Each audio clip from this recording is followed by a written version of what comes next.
Buenos días, buenas tardes, buenas noches, independientemente del momento del día que me estén acompañando y del lugar donde lo estén haciendo, el saludo y el gusto de volver a encontrarnos en un análisis técnico-táctico. En este caso, hacemos la radiografía, ponemos la lupa sobre Liga Deportiva Alajuelense, modelo Torneo Apertura 2023, para adentrarnos un poco en el escaneo de acaso uno de los grandes favoritos a obtener el título, por historia, por trayectoria, por incorporaciones, por nombres propios y por un montón de atestados que hoy lo siembran en ese lugar. Después tendrá el gran desafío de rubricarlo y refrendarlo en cancha. La idea un poco es versar sobre la cantidad de opciones que tiene en lo que respecta a recursos, en ese instrumental que está dentro de la caja de herramientas de Carevic, que es vasto, variado y de calidad, y que tendrá que poner en cancha con un 11, con un sistema y con una idea de juego para que realmente todas esas diagnósticos y previsiones iniciáticas encuentren correlato en la manifestación en el terreno de juego. Empecemos con este 11 y este sistema que ven acá en pantalla. 4-3-3, que paso a leer a continuación de modo casi que televisivo radial, con Moreira en la portería, Martínez de lateral derecho, Zúñiga de lateral izquierdo, Gamboa y Pipo González en la saga de centrales, en esa línea de 4. Por delante de ellos, en el doble contención, Celso Borges y Daniel Chacón, con un Aarón Suárez como 10 creativo, completando ese tercio y ese triángulo de volantes en la zona neurálgica del terreno de juego y donde se gestionan y se elaboran los partidos, se definen en las áreas, pero se elaboran y se gestionan en mitad de cancha. Por izquierda Carlos Mora, por derecha Joel Campbell y en punta Johan Venegas. Parto del 4-3-3 porque si bien este juego analítico siempre permite flexibilidad en los sistemas, hay que entender que también, más allá de las interpretaciones, los gustos y las informaciones que se puedan conseguir, hay que aplicarlo a la matriz ordenadora realista que utilizan los entrenadores. Y en el caso de Carevic me parece que su plan A y su libreto A claramente es el 4-3-3 como sistema organizador, y de ahí tenemos que hacer partir este análisis. Es indispensable tener en cuenta eso porque tal vez por gustos, por interpretaciones o por un montón de situaciones de cada uno pueda creer que otro sistema es el apropiado. Pero el entrenador es Andrés Carevic, el argentino, y suele partir del 4-3-3. Hay una cuestión que para mí es crucial en Liga Deportiva Alajuelense en los últimos años, que es el contención, el número 5. Yo puse a Daniel Chacón y como alternativa a Michael Barrantes, lo explico en pizarra en el siguiente extracto. Muy bien, ahora puntualicemos la cuestión del contención, un puesto y una característica que en los últimos años ha mostrado sus grietas Liga Deportiva Alajuelense y una función en la cual realmente sufrió en determinados partidos bisagras y que definían cosas. Del 4-3-3 que venimos hablando, hay que señalar que yo puse en mi alineación a Chacón y a Borges como ese doble contención y a Aarón Suárez por delante de ellos en ese trío donde hay doble pivot y un enganche.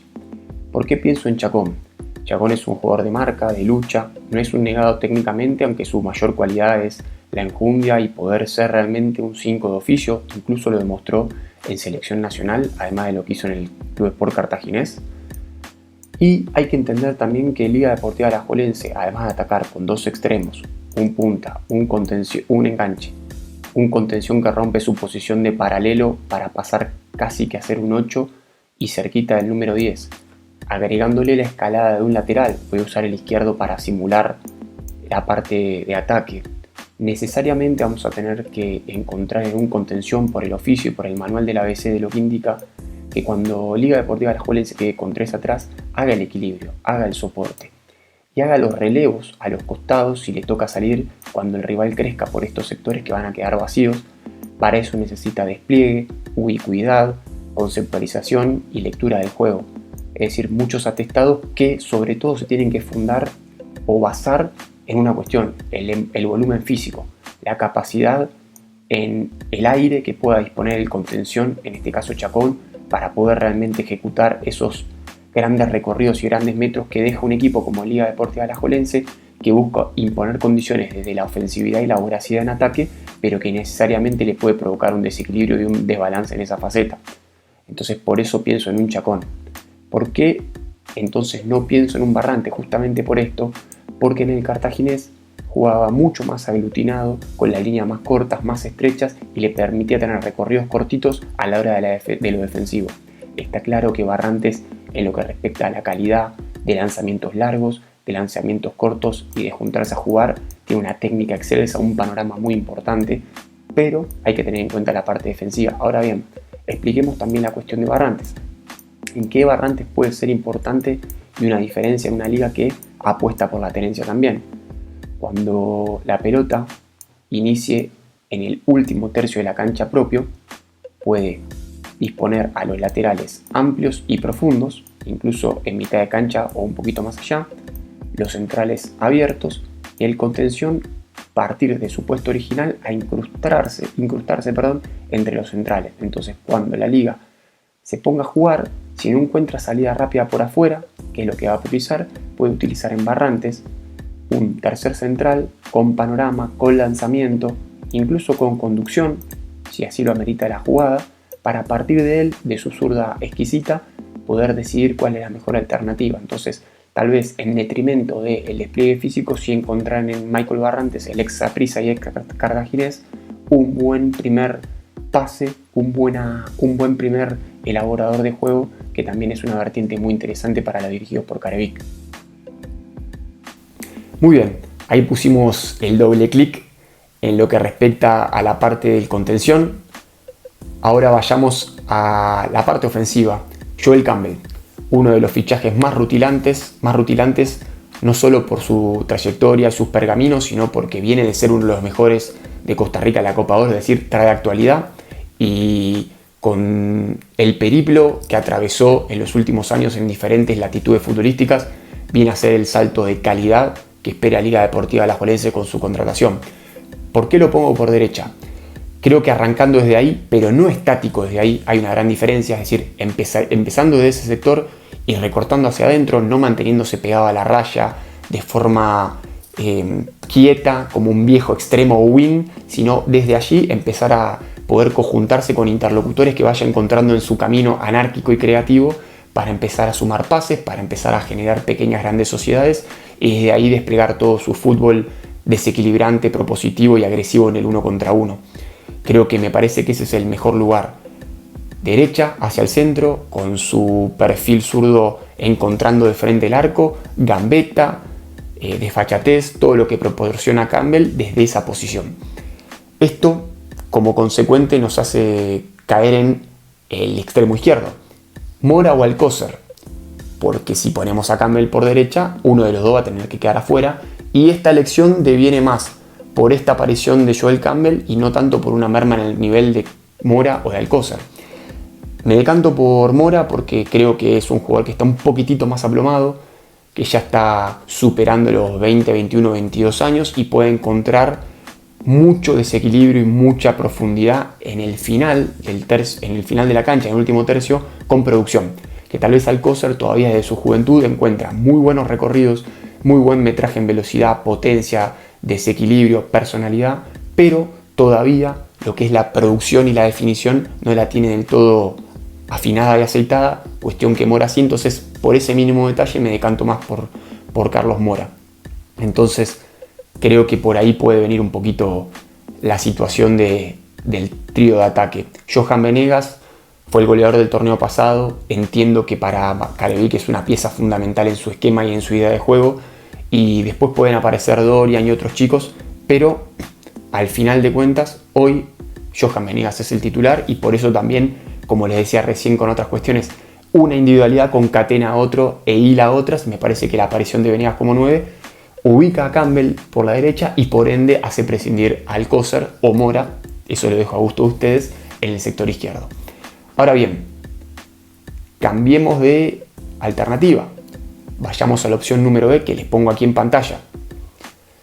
Todo igual, Moreira en la portería, Martínez, González, Gamboa, Zúñiga, Borges, Chacón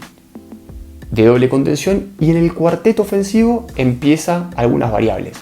Retomemos lo de Alcócer, dándole continuidad a lo que mostró el torneo pasado, que lo catapultó a selección nacional como extremo volante por izquierda. Mantengamos a Mora en la alineación y ubiquémoslo en la derecha, el lugar donde se siente más cómodo. Primeramente pongamos a Suárez como enganche y ahí puede aparecer Joel Campbell como centro delantero. Un 9 falso, porque, a ver, falso no en la ubicación, que eso ahora lo vamos a ver, sino falso en las características, porque no es de fajarse con los centrales, de pivotear, de sostener de espaldas. Lo puede hacer por sus cualidades, pero no es su momento más cómodo del partido, ni le encanta estar fajándose a codazos, empujones, roces con centrales rivales. Esa no es su lugar, su hábitat natural. Entonces, puede aparecer como punta, sí. Lo pienso que si juega como delantero con mucha movilidad, por el frente de ataque sin tantas ataduras posicionales y más bien con toda la libertad para que ande por donde y como quiera. Esto pensándolo con Suárez por detrás de él. Ahora, si pensamos en Joel Campbell por Suárez y Venegas de 9 o Dorian Rodríguez de 9, es decir, un 9 más fijo que permita sembrar a los centrales en el borde del área y que te estén preocupando por este centro delantero y Campbell libre, creo que sería una forma de encontrar pequeñas sociedades por el carril interno donde si se logra romper los cerrojos defensivos se puede hacer muchísimo daño. Por afuera siempre se puede desequilibrar y algo produce, pero al final siempre hay que cerrar por dentro. Ahora, si evitas ese paso externo y directamente generás desequilibrio y rompimientos por adentro, con Campbell haciendo sociedades con Venegas, que además a Venegas le gusta mucho salir e intercambiar posiciones con el 10, que creo que Campbell y Venegas se pueden entender esa faceta, y si además Alcócer y Mora empiezan a romper la estaticidad externa para generar diagonales adentro con las asistencias de Campbell, puede ser un cuarteto de ataque difícil de frenar para las defensas.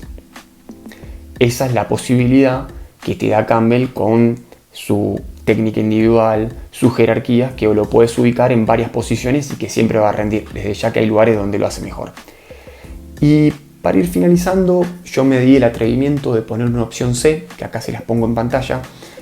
que no responde estrictamente a que Carevic tenga un libreto B. Salvo los últimos 20 minutos contra Saprissa en la final, en el Ricardo Saprissa defendiendo una ventaja de 3 goles, que metió línea de 5 en pos de abrochar el partido, prácticamente como sistema original de los partidos, nunca lo puso la línea de 3. Entonces no está como un plan alternativo real. Incluso me retrotraigo a la final del torneo, a la fecha final del torneo pasado de la fase regular, cuando jugó contra Guadalupe de visitante en el Collella Fonseca, con un Guadalupe descendido, con una Liga Deportiva Alajuelense que no se podía mover en la tabla, poniendo un equipo alternativo. El único ajuste que hizo fue pasar a 4-4-2. Ni siquiera en ese contexto y en ese escenario utilizó la línea de 3. Entonces me parece que no está en la baraja de alternativas y voy a sembrar un 4-4-2, como ven en pantalla, con nombres alternativos. Puede ser para que juegue algún partido del semestre este 11, pensando en darle descanso y rotación a los titulares, que se oxigenen piernas, que se descansen cabezas, en una saturación de calendario donde hay Copa Centroamericana, Torneo de Copa y Campeonato Nacional, pero también entendiendo que es muy difícil que haya un copiar y pegar de esto que yo planteo en cancha en un partido, lo veo más como posicionar a jugadores en sus lugares, que veamos cuáles son las alternativas que aparecen y a partir de allí tal vez 4 o 5 nombres que puedan ser un nutriente real e importante para el equipo titular, o incluso ver vasos comunicantes entre lo que es este planteamiento casi que de juego, porque es casi que de fantasía, pero que puedan encontrar un hilo conducente para con lo que se manifiesta en cancha de forma realista. Voy a los nombres propios: Ajú, Yael López, Villalobos Pérez Laurens, Alex López Barrantes, Góndola, Joshua Navarro, tal vez una incorporación que llegó silbando bajito, pero que en la pretemporada empieza a gritar y a alzar la voz de manera más fuerte, no desde las declaraciones, sino desde los rendimientos en cancha. Dorian Rodríguez, que puede encontrar en Esteban Cruz un sustituto, y Anthony Hernández, que lo puede hacer como extremo o como delantero. Si es extremo, que para mí es su mejor posición, es llegando hacia el área, porque él no es un extremo de los que habitualmente desequilibran y traten de ganar la línea, sino que es revolución, potencia de afuera hacia adentro, de adentro hacia afuera, y tal vez ponerlo estático en una posición tiene más que ver con el armado de este 11 que de sus características reales. Entonces, como les decía, este equipo C tiene que ver más con una cuestión para debatir y para ir viendo ciertos jugadores como opciones, que una realidad de ejecución, aunque nunca está de más aclarar que puede suceder cuando los partidos avancen, las lesiones aparezcan, las sanciones también y los cansancios tengan que ser dosificados. Bueno, como siempre, agradecerles, espero que les agrade este análisis técnico-táctico con un libreto que se conoce bastante de Liga Deportiva Alajuelense, y lo cual es desafiante para mí como analista encontrar matices nuevos y creativos que puedan aparecer en el equipo y que también nos haga pensar y reflexionar a nosotros sobre qué alternativas hay dentro de algo muy establecido y fabricado ya con tiempo de trabajo. Un agradecimiento para Fran León de Ficha Foot Internacional, que me da los insumos de llegadas y salidas en los equipos. Acá les dejo el Instagram de sus páginas, y por favor no dejen de seguirme en mis redes sociales, TikTok, Twitter, suscribirse a este canal de YouTube y compartir el contenido, que al final el boca en boca virtual es lo que hace que lleguemos a más gente, que hablar de fútbol tenga más pregnancia y más incidencia en el debate público, de aficionados y mediático. Así que les agradezco ese boca en boca virtual, y que es una gran difusión que me dan y una ayuda enorme. Un abrazo grande, nos estamos viendo.